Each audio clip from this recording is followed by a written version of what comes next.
She refused $50,000 to stay silent. Now he's fighting for full custody of their daughter, the child born from his assault. A billionaire versus a black woman who said no. One courtroom decision will determine everything. But what nobody expected was how far he'd already gone to destroy her.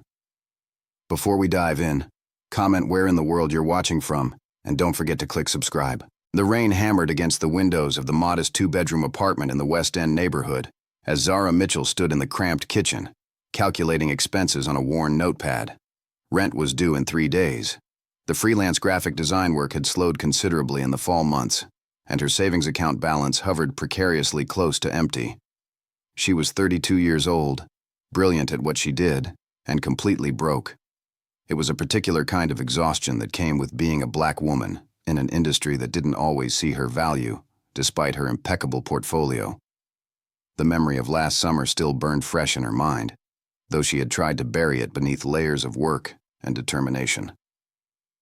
3 months ago, her entire world had shifted on a single night that had consequences she was still grappling with. The knock on her apartment door came at exactly 8 o'clock in the evening, precise and authoritative. Zara wasn't expecting anyone. She exchanged a confused glance with her reflection in the microwave door before moving to answer. Through the peephole, she saw a woman in an expensive gray suit, her dark hair pulled back in a severe bun, holding a leather briefcase. Behind her stood a man in an equally expensive coat, his posture rigid with the kind of tension that suggested he would rather be anywhere else. Zara opened the door, but kept the security chain engaged. Yes? The woman in the gray suit didn't smile. I'm Patricia Goldstein, attorney at law. This is my associate, David Kim. We represent the interests of Mr. Harrison Wells. Zara's stomach dropped.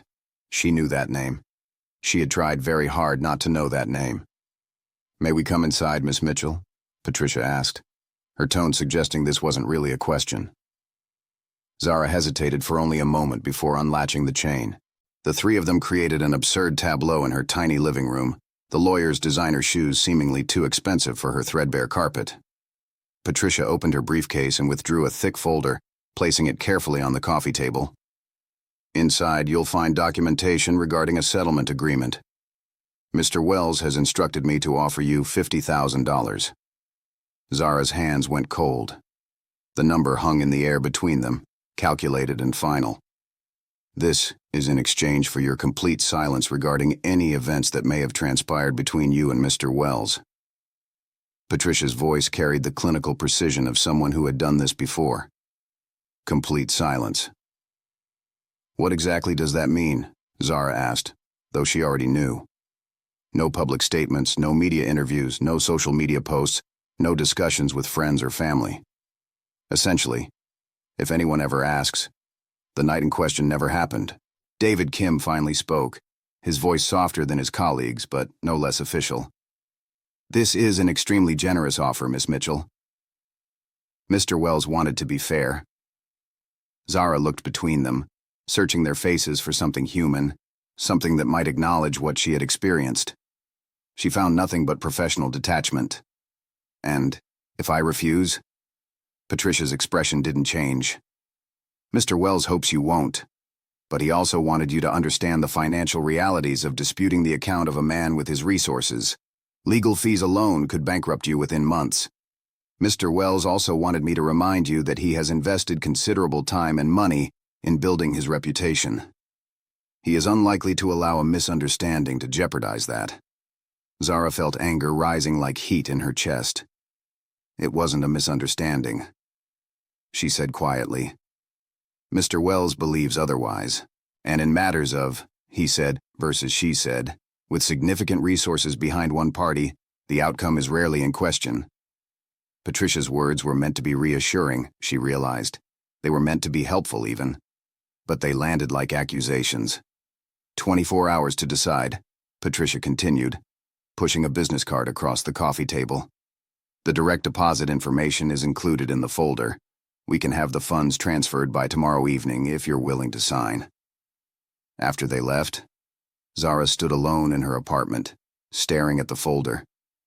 The weight of it seemed disproportionate to its actual mass, $50,000. It was more money than she had seen at one time in her entire life. It was security. It was breathing room. It was also a cage. She didn't sleep that night. Instead, she paced her apartment, replaying the evening from 4 months ago that had led to this moment. The art gallery opening on a humid Friday night in June. She had been hired as part of the design team for the event, responsible for the visual layout and promotional materials.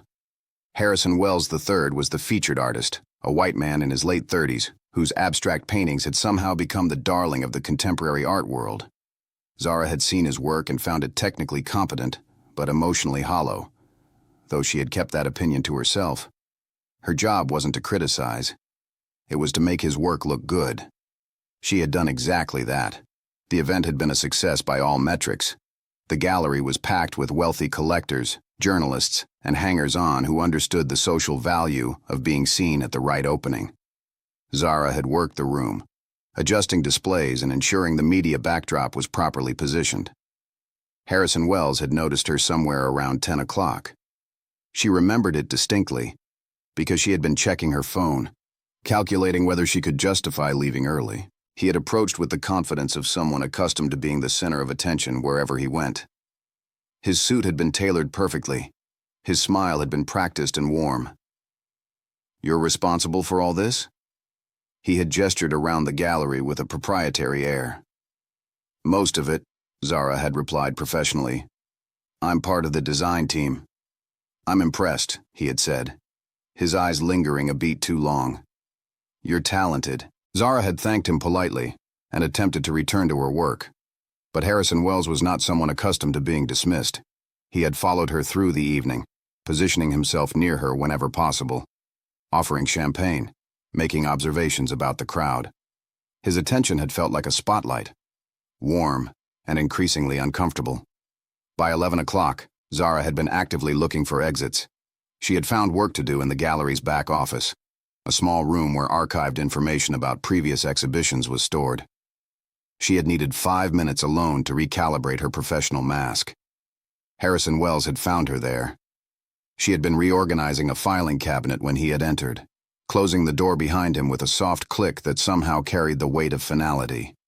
"Alone at last," he had said, his voice carrying an intimacy that caught her off guard. "I wanted to talk to you without the crowd." Zara had turned, maintaining professional distance. "Is there something about the layout you'd like adjusted?" His expression had shifted. That was when things had stopped being a normal social interaction and had become something else entirely. The memory ended there for a moment, as if her mind had built a wall. There were fragments after that point. The way he had touched her arm. The way she had said no. The way his expression had changed to something that looked almost offended. The way he had continued anyway. A man so accustomed to the world bending to his will that resistance seemed to confuse rather than deter him. Zara had left the gallery at midnight, shaking and alone. She had gone home and showered until the water ran cold. She had not reported it to anyone. She had spent 3 months telling herself it hadn't been as bad as she remembered, that she had overreacted, that Harrison Wells was simply a man accustomed to aggressive pursuit, and she was simply a woman who should have been clearer about boundaries. It was the story she had told herself because the alternative story was too frightening to hold in her mind for long. Until the lawyers had shown up at her door. The offer of money changed something about the narrative. If he was buying her silence, it meant he knew what he had done. It meant he was afraid. And if he was afraid, it meant she had power she didn't know she possessed. Zara picked up the folder and opened it again, reading through the legal language. Her hands shook as she reached the final page, where Harrison Wells' signature sat in impressive fountain pen script.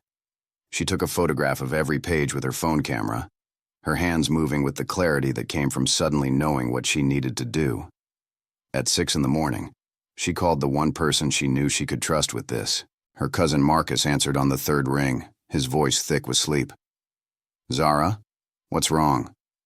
"Everything," she replied. "I need legal advice." Marcus wasn't a lawyer, but his sister was. By 8 that morning, Zara was sitting in a conference room with her cousin and his sister Angela, who practiced family and personal injury law. Angela had the same dark brown eyes as Marcus, though her expression carried the particular intensity of someone who had built a career fighting for people society often overlooked. As Zara explained what had happened at the gallery and what had been offered to keep her quiet, Angela's expression hardened.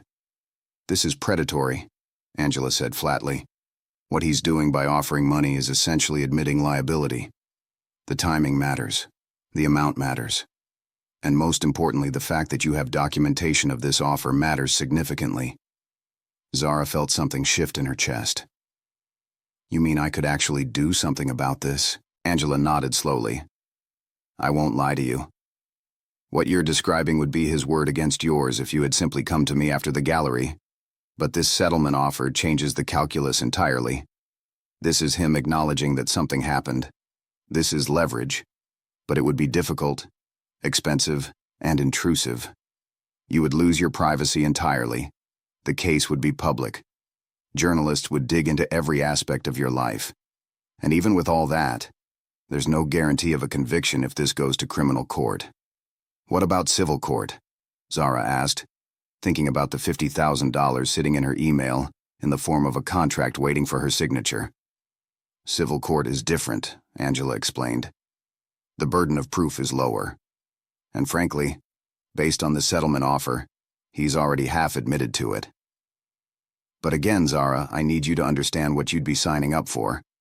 The legal community is small. Harrison Wells has been a donor to various initiatives. He has connections. He will hire the best lawyers he can afford. They will be aggressive." Angela placed her hand over Zara's. "I support you completely in whatever you decide, but I need you to make that decision with your eyes open." Zara spent the next week in a state of careful deliberation. She visited the gallery website and looked at Harrison Wells's biography. Graduated from a prestigious East Coast university. First gallery show at 25. Married for 6 years to a woman named Catherine, with 2 children. The family photos showed the kind of beautiful whiteness that seemed to exist without friction or complication. She looked up his net worth. The estimates varied, but they all placed him well above $200 million. He had acquired wealth not just from his art, but from strategic real estate investments, his family's inheritance, and smart financial decisions made with teams of professionals whose sole purpose was making more money, breed more money. $50,000 to him was approximately nothing. It was a rounding error. It was what someone might spend on a weekend vacation without a second thought. The offer itself was an insult disguised as generosity. On day 7, Zara called Patricia Goldstein's office. "I need to speak with Mr. Wells," she said. "I'm not signing the settlement." There was a long pause on the line. "Miss Mitchell, I strongly advise reconsidering. Mr. Wells wanted me to communicate that this offer is conditional on immediate acceptance. If you decline, the offer becomes null and void. His attorneys will pursue a different approach." Zara's heart hammered, but her voice remained steady. "Then we'll pursue the lawsuit. I want to press charges. I will be filing a civil suit against Harrison Wells for sexual assault. I will also be filing a report with the police. And I will be speaking publicly about what happened." There was another silence. "Miss Mitchell, do you understand what you're about to do?" "I'm choosing not to be silenced," Zara replied. That was where it should have ended. That was where the narrative should have been simple and clean.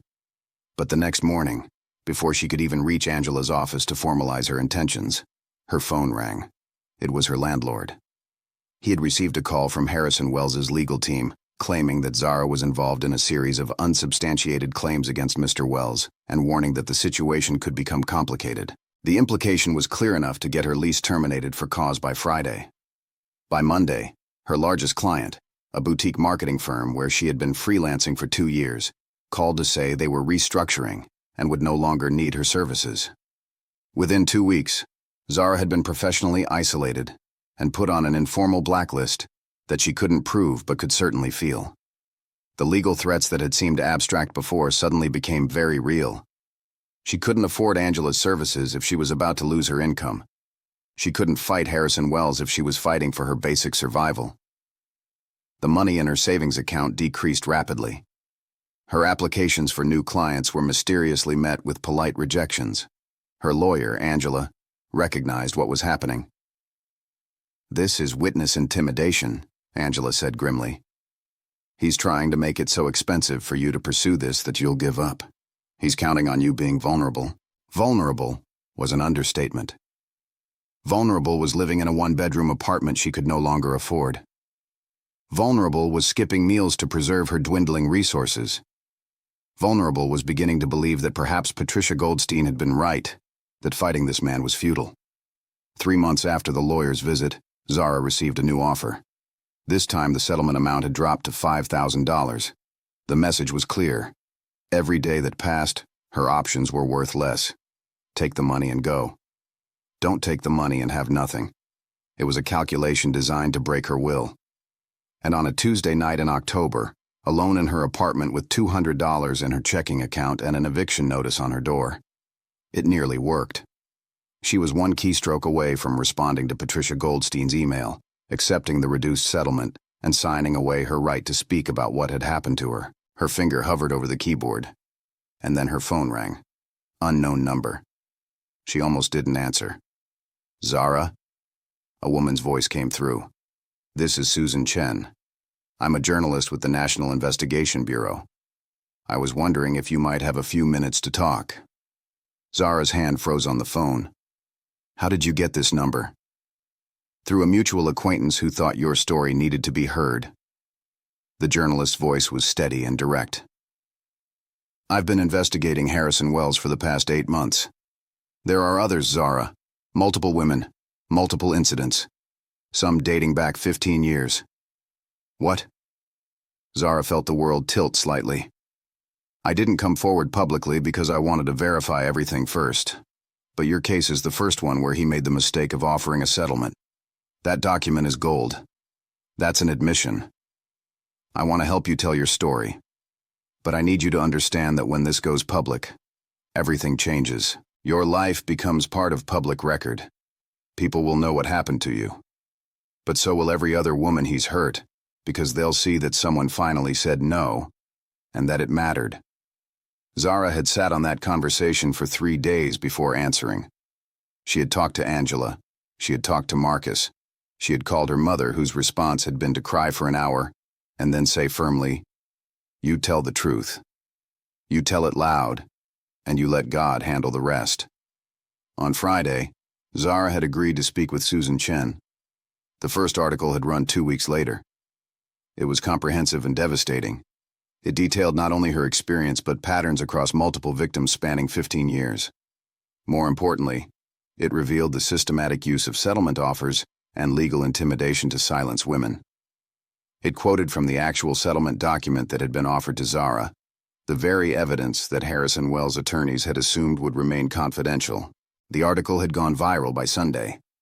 By Monday, other news outlets were picking up the story. By Wednesday, the first formal complaint had been filed with law enforcement.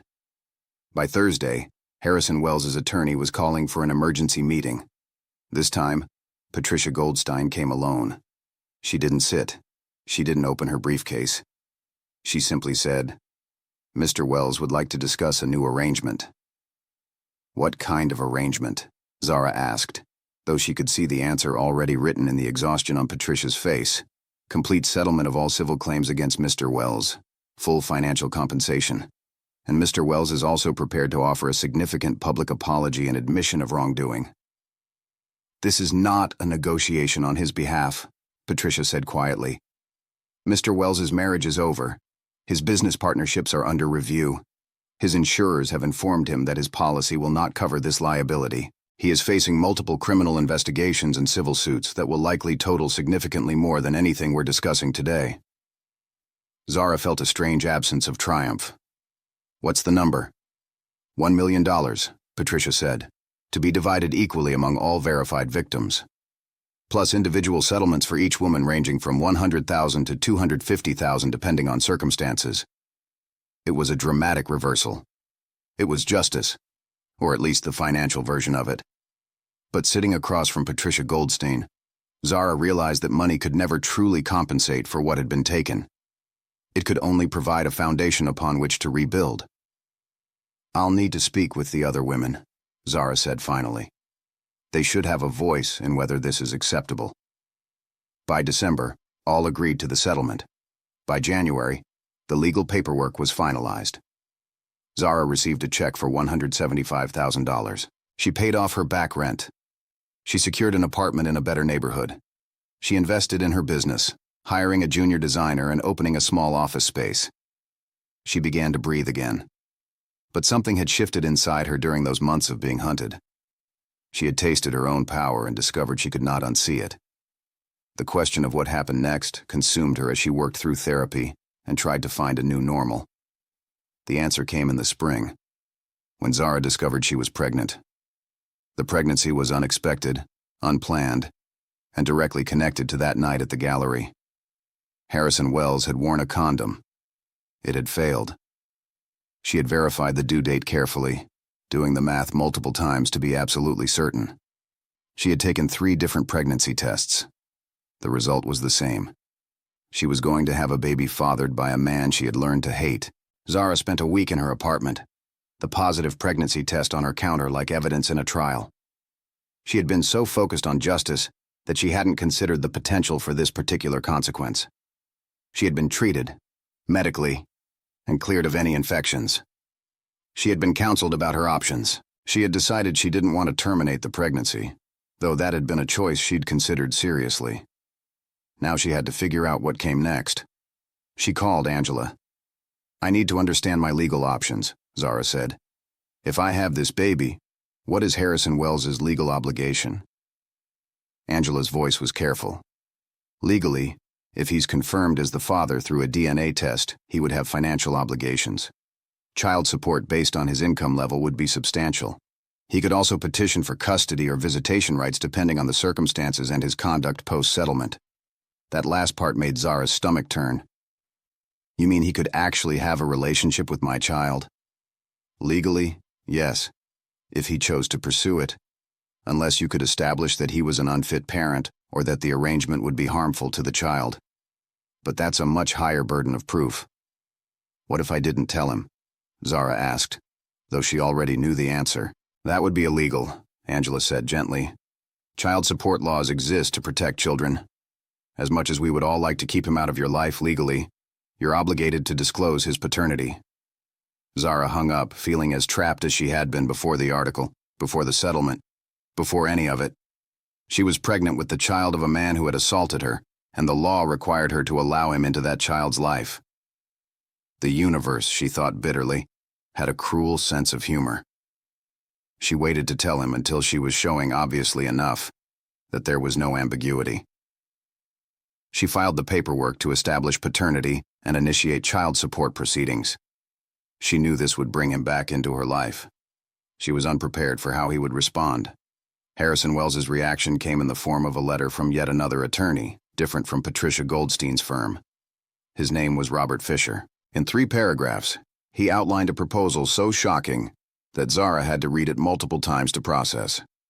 "Mr. Wells does not wish to be involved in this child's life in any capacity. He is prepared to offer $1 million in exchange for complete surrender of his parental and custodial rights. He will pay all medical expenses related to the pregnancy and birth. He will also pay lifetime child support directly to an educational trust, which will accumulate until the child reaches adulthood. The terms include a clause that he will have no contact with you or the child, now or in the future. This offer is contingent on your complete acceptance of these terms. If you do not accept, Mr. Wells will pursue maximum visitation and custodial rights, and he will use all legal means available to assert his presence in the child's life." Zara read the offer a 4th time, searching for some hidden meaning or trap she was missing. Then she called Angela. "He's trying to buy his way out again," Angela confirmed after reading the letter. "But this time, he's offering something you actually want. This is unusual. Most men, especially men with his resources and ego, would fight to maintain parental rights to protect their image. But he's already destroyed his marriage, damaged his business reputation, and settled multiple sexual assault cases. Maintaining a public presence in your child's life might damage him further. So he's choosing to absent himself, and he's paying for the privilege. Zara, you could decline this offer. You could have him involved as a father. You could take him for child support and use his money while he's forced to be present. You'd have leverage. But the question is what you actually want. What do I want? Zara sat on that question for weeks. She felt the baby move inside her, a child who was hers alone, a child who would never have to know the man who fathered her, a child who could grow up in a home built on safety rather than trauma. She made her phone call in June, almost exactly 1 year after the gallery opening that had started everything.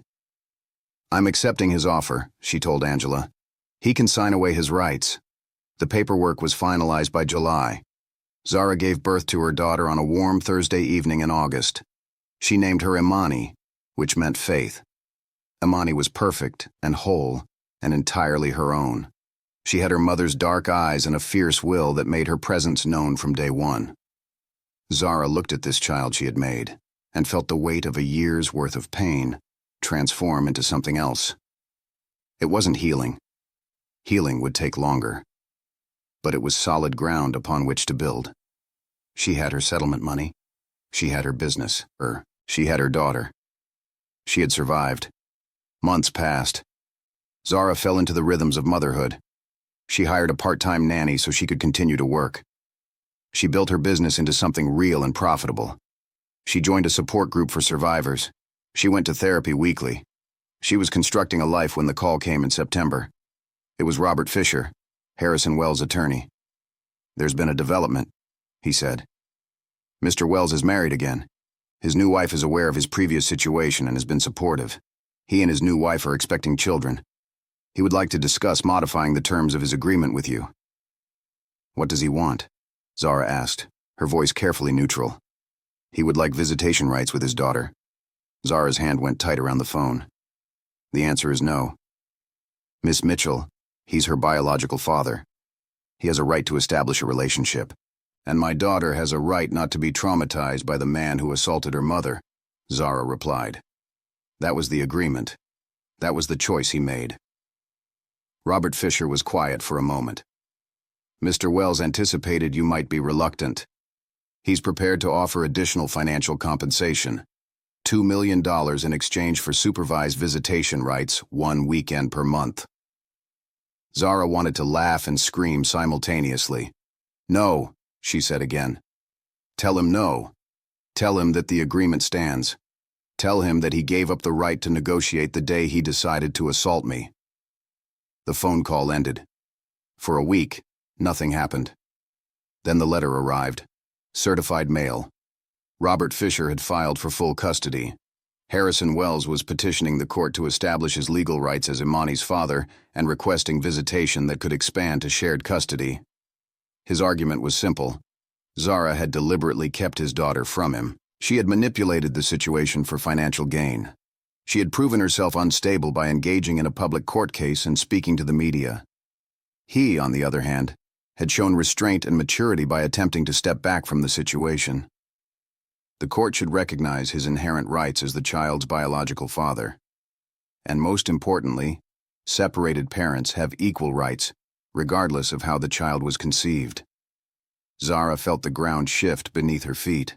She had been so focused on surviving the immediate aftermath that she hadn't fully anticipated that he might come back. She hadn't considered that his money might be able to rewrite the narrative. She hadn't believed he would actually fight for this after paying to get out of it. She was wrong. Angela's expression was grave when she arrived at Zara's apartment the day after the letter. "This is going to be complicated," Angela said. "The law assumes fathers have rights unless there's evidence they would be harmful to the child. And he's banking on the fact that your assault and his response to it might be viewed as separate from his fitness as a father. He's also going to argue that his previous behavior was an aberration, and that his new marriage has changed him. He's going to present evidence of his wealth, his stability, his new family situation. And he's going to argue that you're using the assault as an excuse to keep him from his child out of revenge." "That's insane," Zara said. "He paid to not be a father. He wanted nothing to do with her. Why would he suddenly want custody now?" Angela sighed. "Because his new wife probably wants it. Because his ego can't accept that he's been defeated. Because he thinks enough money can buy any outcome. Take your pick. But we have to treat this seriously. Zara, this case is going to go to trial. And it's going to be brutal. Everything about the assault will be examined. His behavior will be examined. Your character will be examined. And a judge will decide whether a man who sexually assaulted you has the right to parent the child that assault created. Over my dead body, Zara said. Then let's make sure we keep you alive, Angela replied. And let's make sure that no matter what happens, your daughter stays safe. The legal battle that followed became the central focus of Zara's life. Days were divided between work, mothering Imani, and meetings with her legal team. Robert Fisher was relentless. He hired private investigators who dug through every aspect of Zara's life, looking for weaknesses. They interviewed her neighbors, her former colleagues, her friends. They attempted to argue that her business had been built entirely on money stolen through the settlement, not through legitimate work. They tried to construct a narrative where Zara was an opportunistic woman who had fabricated the assault to extort a wealthy man and then deliberately kept his child from him as continued revenge. The prosecution was brutal, but Zara had something on her side that money couldn't entirely buy. She had the truth. She had medical records from the night of the assault. She had the settlement document itself, which was inadmissible, but which demonstrated that even at the time, Harrison Wells had known his behavior was wrong enough to pay for. She had her own credibility, bolstered by the other women who came forward voluntarily to support her testimony. And she had Angela, who was brilliant and fierce, and absolutely committed to ensuring that a man who assaulted women didn't gain access to the daughter born from that assault. The trial lasted 6 weeks. Zara testified for 2 days, reliving the gallery opening and the assault with clinical precision. She described the assault itself with her voice steady but her hands shaking. She described the isolation and blacklisting that had followed when she initially came forward. She described her pregnancy and her decision to raise her daughter independently. She described her fears about what Harrison Wells's presence in Imani's life might mean. Under cross-examination, the defense attorney attempted to poke holes in every statement. He suggested she had been willing to accept his attentions at first, and only later characterized it as unwanted. He implied she had engineered the pregnancy to secure additional money. He suggested her trauma was being used as a tool to deprive a man of his biological child. He was brutal and effective, and Zara watched the judge's face during his cross-examination, trying to read whether any of it was landing. Harrison Wells himself testified. He was controlled and articulate. He acknowledged that his behavior at the gallery had been inappropriate, and that he regretted it, but he characterized it as a moment of passion between 2 adults who had been exchanging flirtation all evening. He suggested that Zara had consented at first, and then regretted it afterward. He admitted that the settlement had been a mistake born from his fear of public embarrassment, not from actual guilt. He argued passionately that his daughter deserved to know her father, and that he had matured and reformed since that time. His new wife also testified, confirming that Harrison had told her he was ashamed of his previous behavior and that she had helped him become a better man. The defense called character witnesses who attested to his good reputation and philanthropic contributions. They presented evidence of his business success and his financial stability. They made the argument that a man with $2 million to spare and an intact marriage could provide opportunities and stability for his daughter. The case went to the judge for deliberation. Zara spent the week in a state of suspended animation, unable to work, unable to focus on anything except the possibility that a court might force her to share her daughter with the man who had assaulted her. The decision came on a Tuesday morning. The judge's written opinion was 20 pages long. She read it thoroughly, examining every angle of the case and every argument from both sides. Her conclusion was careful and detailed. The assault itself was established as fact based on the settlement agreement and the testimony of other victims. The assault was relevant to Harrison Wells's fitness as a father because it demonstrated a pattern of violating women's boundaries and autonomy without consent. However, the judge acknowledged that men who assault women are not always unfit parents from a legal standpoint, particularly if they have successfully rehabilitated themselves. The question before the court was not whether Harrison Wells deserved access to his daughter, but whether that access would be in the best interests of the child. The judge found it would not. She cited the trauma that would inevitably come from explaining to Imani why her father was absent and then suddenly present. She cited the psychological harm of a child raised by a mother who had been assaulted by the child's father and had no desire for contact. She cited Harrison Wells's demonstrated pattern of attempting to use money and power to manipulate outcomes, including his most recent attempt to buy access to a child he had previously paid to have removed from his life. She found that the prior agreement, in which he had waived his parental rights, would be upheld. Harrison Wells retained no legal claim to Imani Mitchell, now or in the future. He was ordered to pay the agreed-upon child support directly into Imani's educational trust, as specified in the original agreement. He was prohibited from making any attempt to contact Imani or interfere with her life. He was responsible for Zara's legal fees. The total amount, including the cost of her attorneys, expert witnesses, and court costs, came to nearly $500,000. This was in addition to the child support he had been paying since Imani's birth. His new settlement offer through Robert Fisher now totaled over $5 million to Zara alone, not counting the settlements with the other victims that had occurred previously. When Zara left the courthouse, she held Imani's hand. Her daughter was 2.5 years old and had attended some of the trial days with a caretaker present. She didn't understand what had happened, but she seemed to sense that something significant had shifted. "Mommy happy now?" Imani asked as they walked down the steps. "Mommy is very happy," Zara replied, scooping her daughter into her arms. Harrison Wells, watching from a distance as his attorney explained the magnitude of his financial loss, realized the expensive lesson he had learned. He had come to court expecting money to solve his problem, as money had always solved every problem before. He had discovered that some things couldn't be bought, some victories couldn't be negotiated, and some women couldn't be silenced or frightened or manipulated into compliance.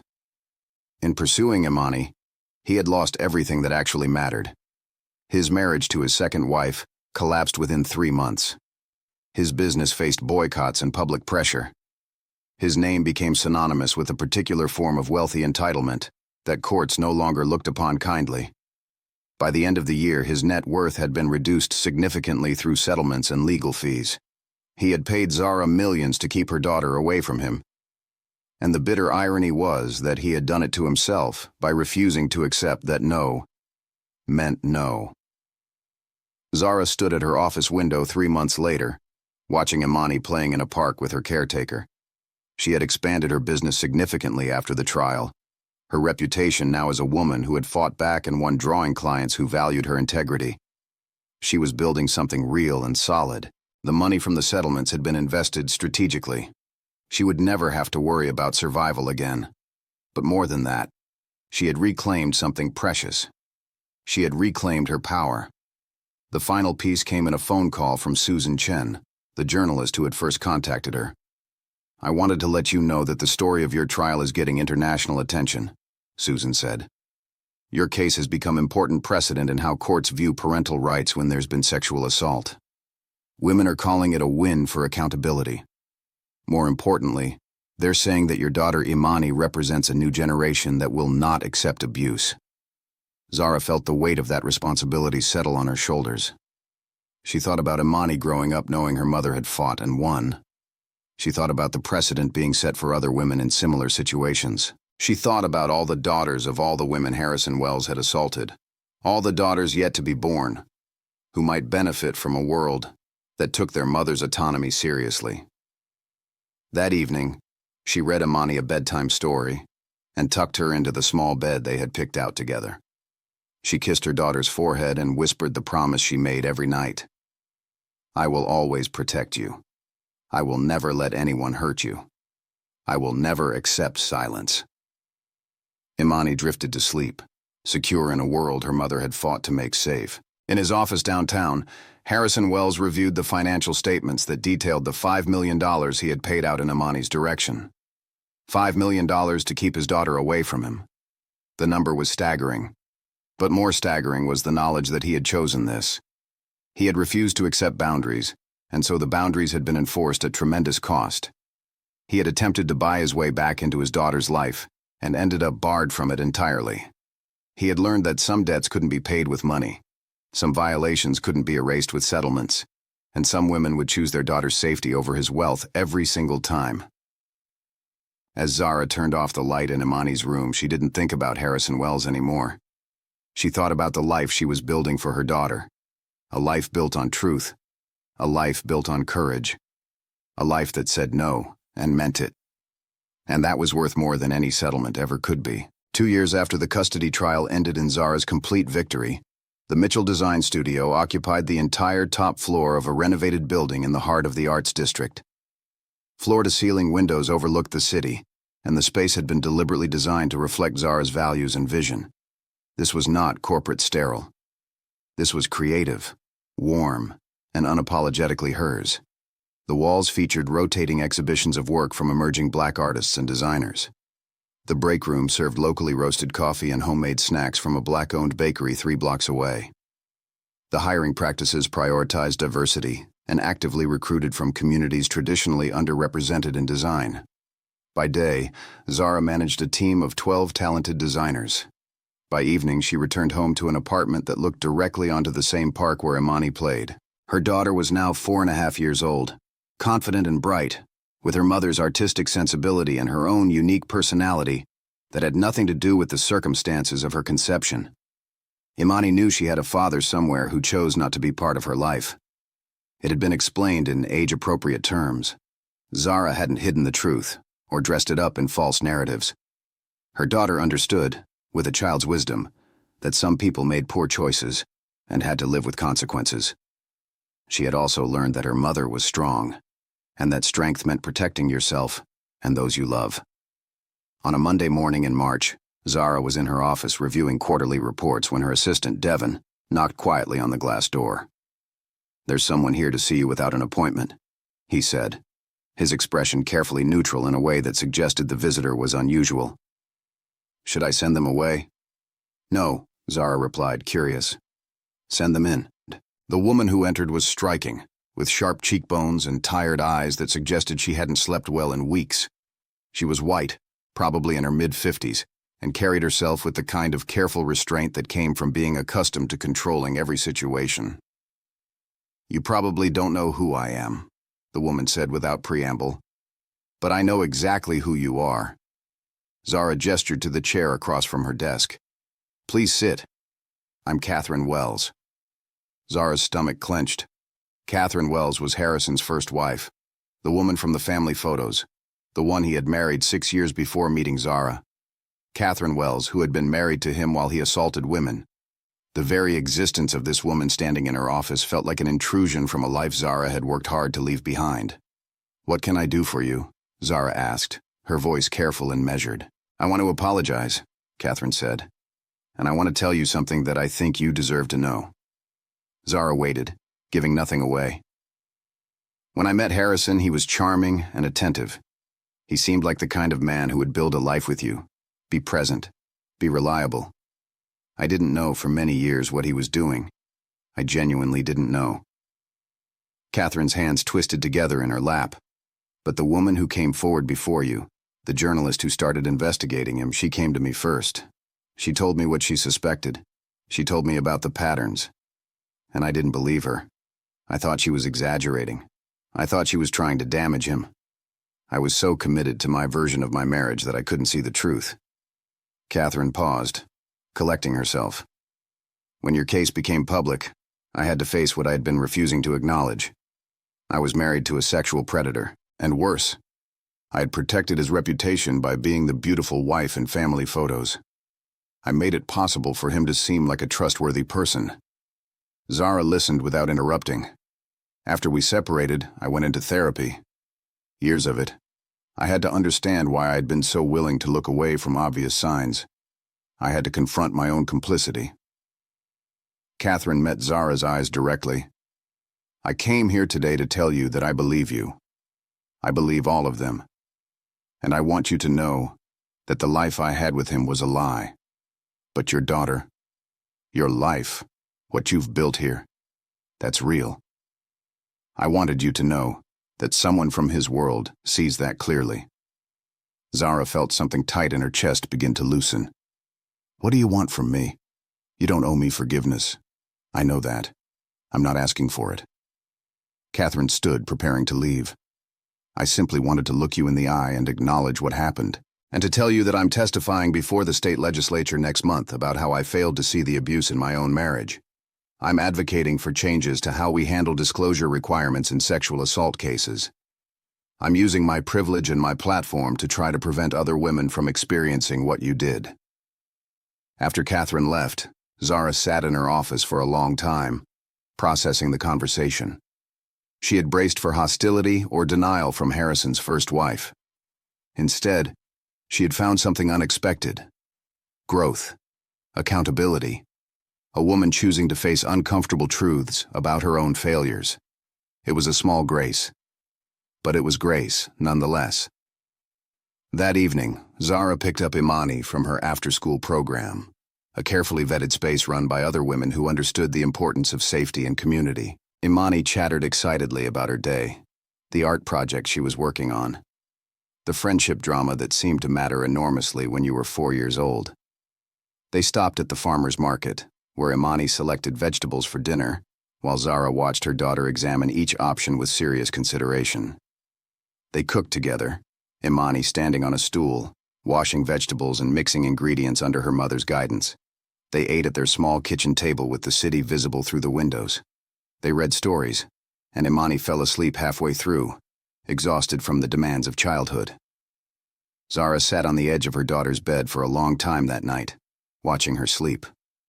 She thought about the journey that had brought them here, the assault that had seemed like it would define her life, the refusal to be silenced, the legal battle, the cost and the victory, the building of something beautiful from devastation. Imani had never asked to exist, but existing, she had given her mother a reason to fight harder than she might have otherwise fought. She had crystallized her mother's determination into something concrete and undeniable. By protecting her daughter, Zara had protected herself. By refusing to let Harrison Wells access Imani, she had refused to allow his violence to extend into another generation. 6 months later, Zara received an email that took her several moments to process. It was from a lawyer representing the women Harrison Wells had assaulted, who were not her. They had formed a collective. They wanted to establish a foundation in Zara's name to support survivors of sexual assault in pursuing justice. They wanted her blessing and her participation. Zara read the proposal carefully. The foundation would provide free legal services to survivors who couldn't afford them. It would offer financial support for living expenses while cases proceeded.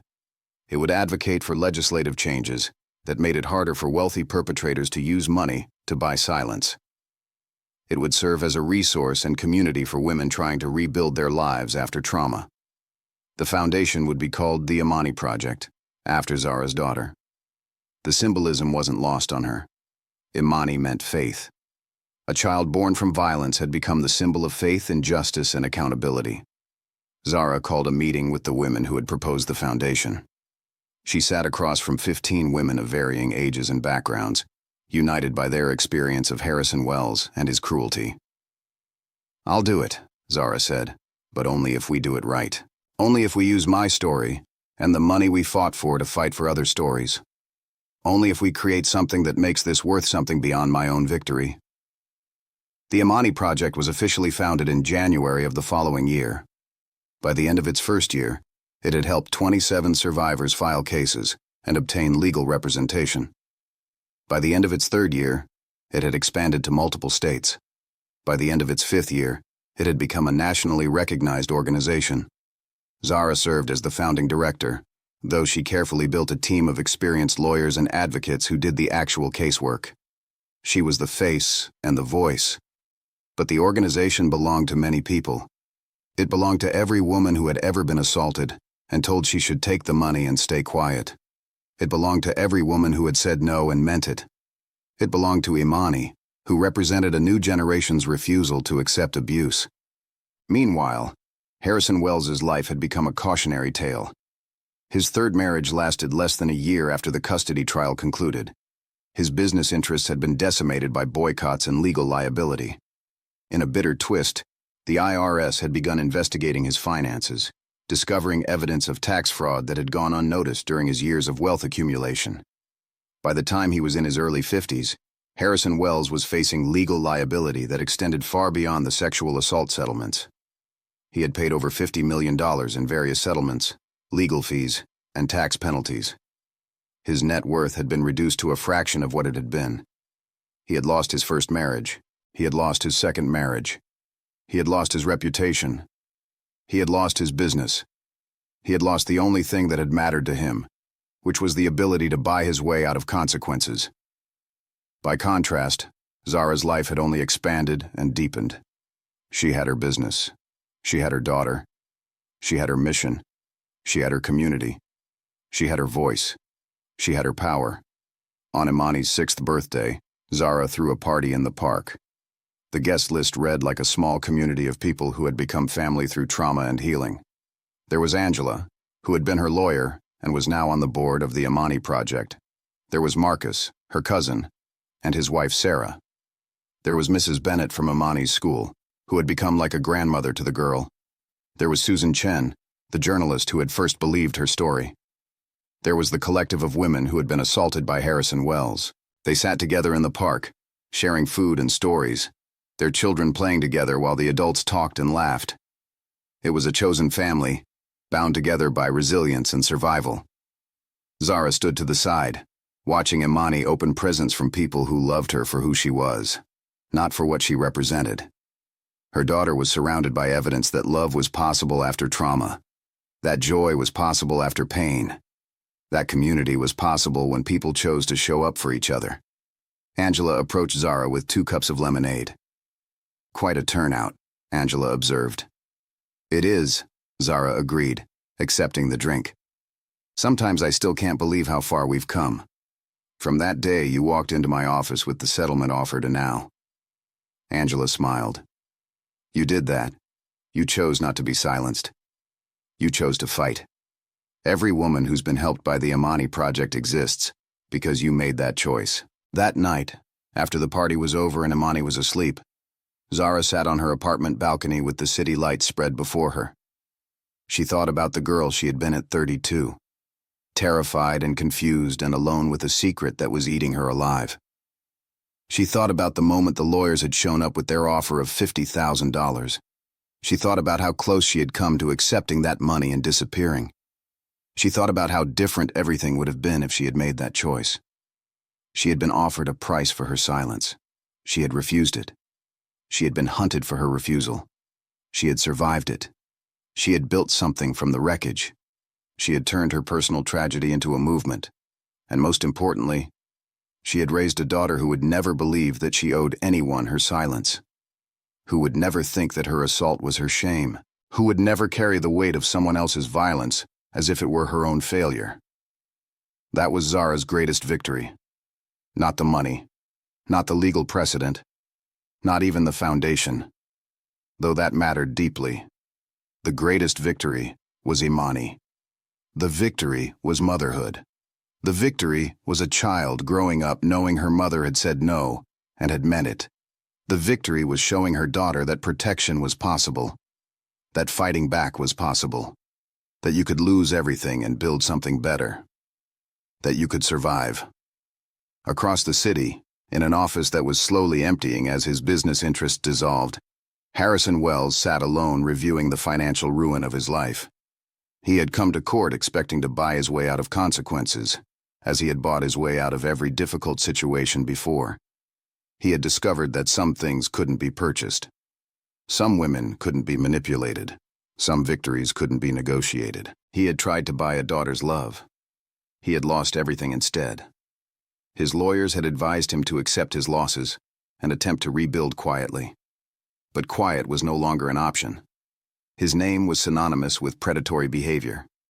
His face appeared on news segments about sexual assault and accountability. His life had become a lesson that wealth could not purchase impunity. He had attempted to silence one woman with $50,000. 4 years later, he had paid $50 million to try to silence many women.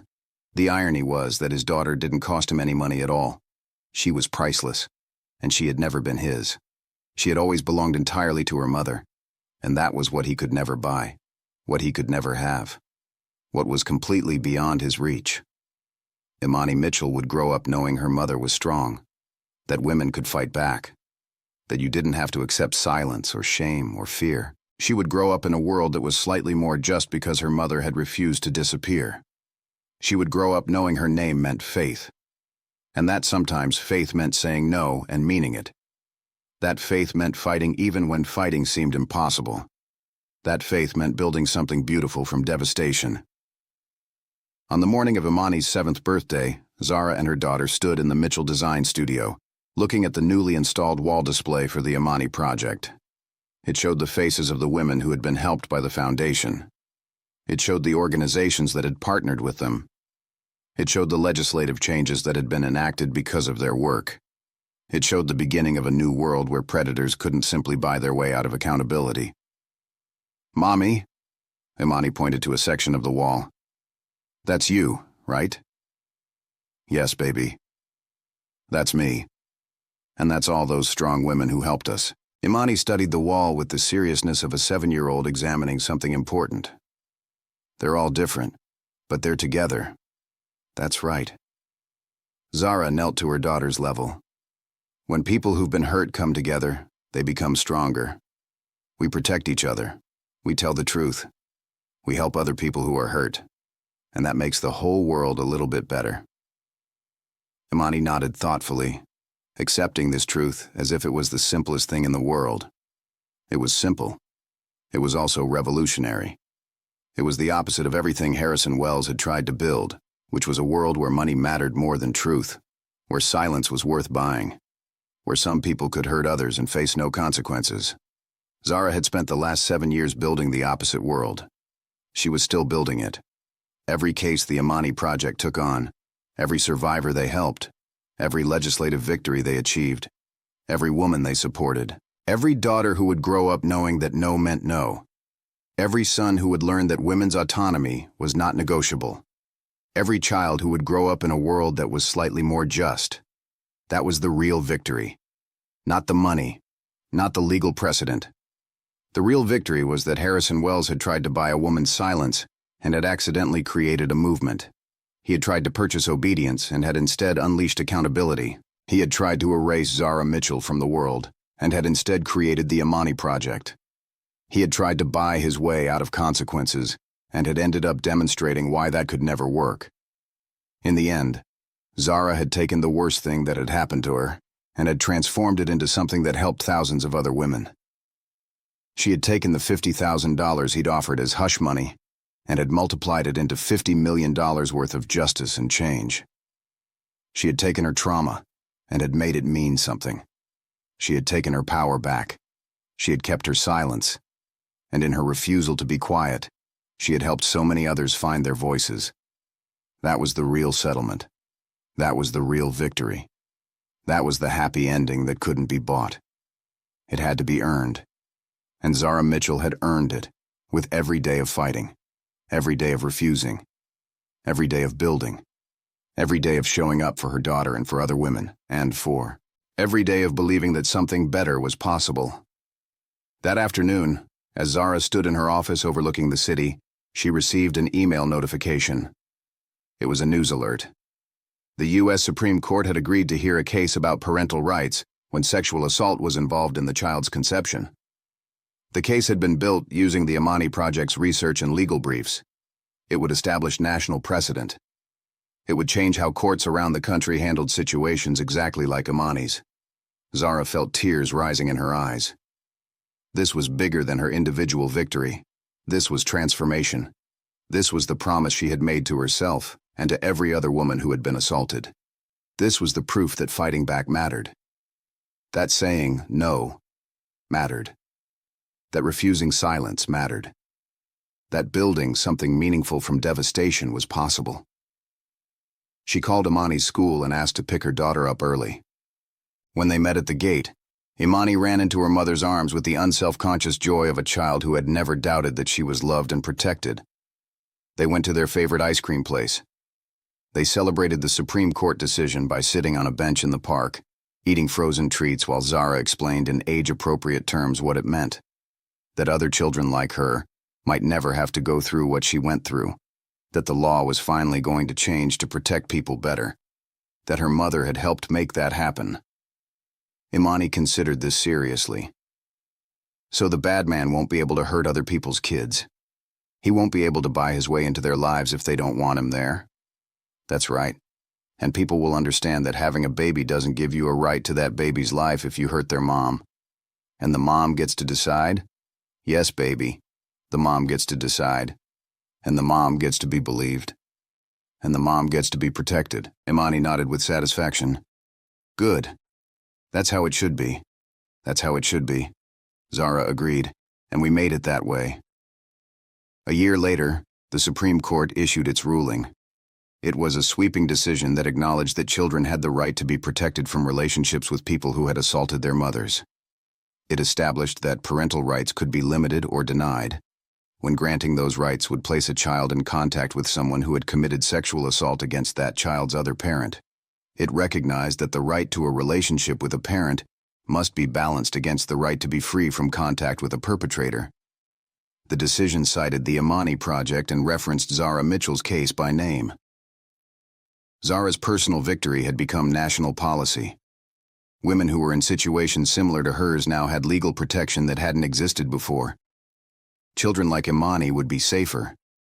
Perpetrators like Harrison Wells could no longer rely on parental rights to insert themselves into a child's life after committing sexual assault.